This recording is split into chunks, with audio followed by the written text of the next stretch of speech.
Here we are again with the 2005 Chevy Tahoe. I'm going to change the front shocks because these are leaking. Okay, now I'll go ahead and take the wheel off. And now we'll go into where the shock's at. So what I'll do is I'll go in here and I'll go up to the top here. And it's pretty rusted, but I'm going to take that bolt off the top. And then I'm going to come back out. I'm going to go down here to the bottom.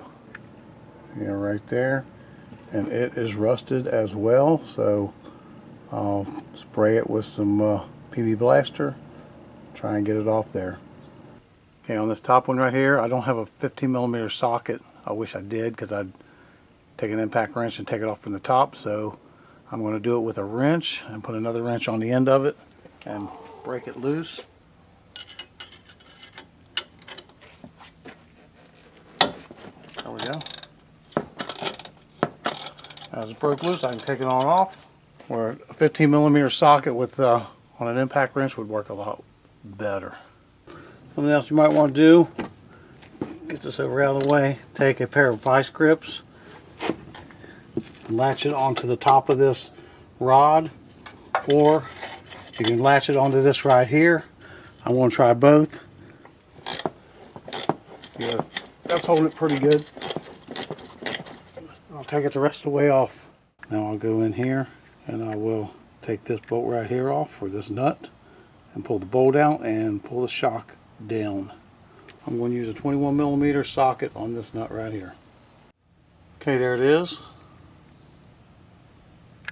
You're going to have to get yourself a 21mm wrench also and hold the other side before the nut will come off. Try and get the shock out.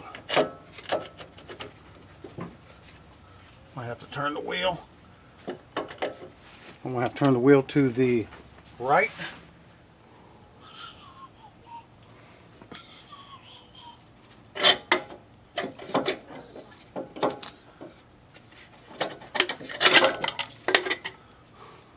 There we go. It's a little tight, but it'll come out. I'm going to put Gabriel Pro Guard back on the front. It was almost $30. Okay, when you get it, it'll have this wire here on it. All you got to do is compress it and pull the wire off.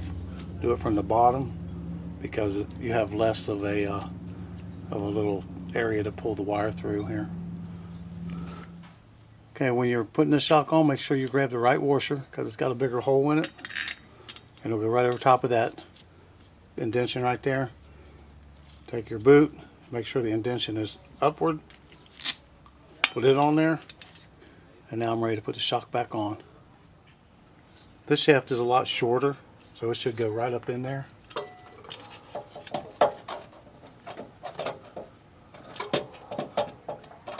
we go. I'm going to put the bolt in and bolt it down. After tightening the nut and bolt up on the bottom of the shock, I had to take a jack and jack up the bottom of the rotor that's attached to the A-frame to get the shock to go up in the hole, as you can see right there. It comes with a jam nut, so put a jam nut on there. Like, comment, subscribe, share with your friends. Thanks for watching.